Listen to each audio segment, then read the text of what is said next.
లాభాలపై కార్మికుల సహనాన్ని పరీక్షించకుండా వెంటనే లాభాలు ప్రకటించాలని రాష్ట్ర కమిటీ సమావేశంలో సిఐటియు రాష్ట్ర ఉపాధ్యక్షులు భూపాల్ అధ్యక్షులు తుమ్మల రాజారెడ్డి ప్రభుత్వాన్ని డిమాండ్ చేశారు. సిఐటియు రాష్ట్ర కమిటీ సమావేశం సోమవారం గోదావరికని శ్రామిక భవన్లో జరిగింది. ఈ సమావేశానికి ముఖ్య అతిథులుగా సింగరేణి సలహాదారులు, సిఐటియు రాష్ట్ర ఉపాధ్యక్షులు భూపాల్, యూనియన్ రాష్ట్ర అధ్యక్షులు Tummala Rajareddy, deputy general secretary Nagaraju, Gopal హాజరై మాట్లాడుతూ యాజమాన్యం ఇప్పటి వరకు సంస్థకు వచ్చిన లాభాలు తెలపడానికి వెనకడుగు వేస్తున్నారని, తన కంపెనీలో రాజకీయ జోక్యం పెరిగి నిధుల వినియోగం ఎక్కువగా పెరిగినందున ఆర్థిక పరిస్థితి కార్మికులకు తెలపాల్సిన బాధ్యత యాజమాన్యంపై ఉందన్నారు. ఈ కార్యక్రమంలో సిఐటియు రాష్ట్ర కోశాధికారి వైవి రావు, జిల్లా కార్యదర్శి ఎర్రవెల్లి ముత్యంరావు, ఆర్జీవన్ అధ్యక్ష కార్యదర్శులు ఆరేపల్లి రాజమౌళి, మొండె శ్రీనివాస్, ఇతర ఏరియాల నాయకులు Banothi Vinay, Kunta Praveen, D Komaraiah, G Balaji, Chandrasekhar, S Venkataswamy, Udayagiri, Srinivas, Lakshmanarao, Ratnam, Rajanna, అన్ని బ్రాంచీల నుంచి 50 మంది నాయకత్వం పాల్గొన్నారు.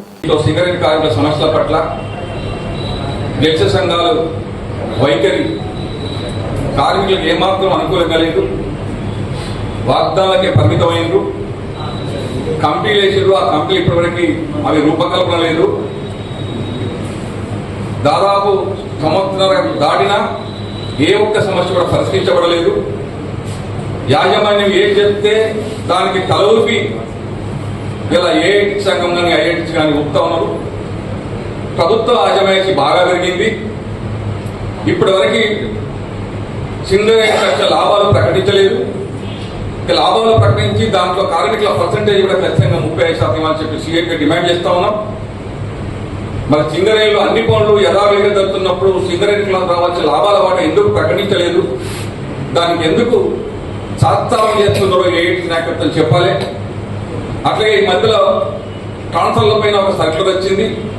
ఆ ట్రాన్స్ఫర్ల సర్క్యులర్ 3 సంవత్సరాలు నిబంధనలు పెట్టి రకరకాల కొరీలు పెట్టి ట్రాన్స్ఫర్లు కాకుండా కార్మికుల కోరికలు తీర్చకుండా సర్క్యులర్ రిలీజ్ అయినప్పుడు ఐఎన్టీసీ కానీ ఏఐటీసీ కానీ దాన్ని వ్యతిరేకించకుండా యాజమాన్యం చెప్పింది తలూపడం వల్ల ఇలా కొన్ని వందల మంది కార్మికులు ఇలా ట్రాన్స్ఫర్లు కాని పరిస్థితి ఉంది.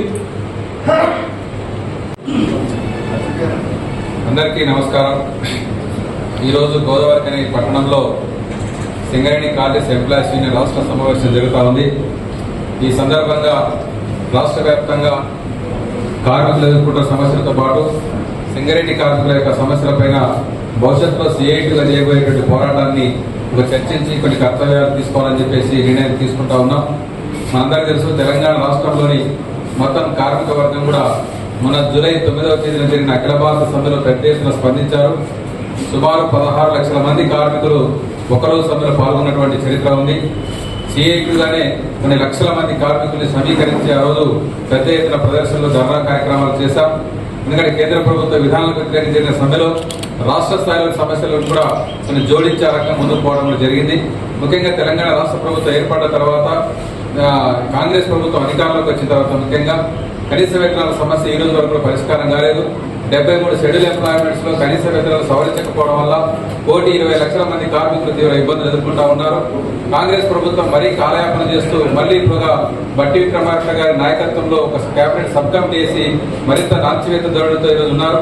ఆ ఇచ్చినటువంటి జీవోలో ఈ గడువు కూడా ముగిసిపోయిన పరిస్థితి మన అందరికీ తెలిసిందే.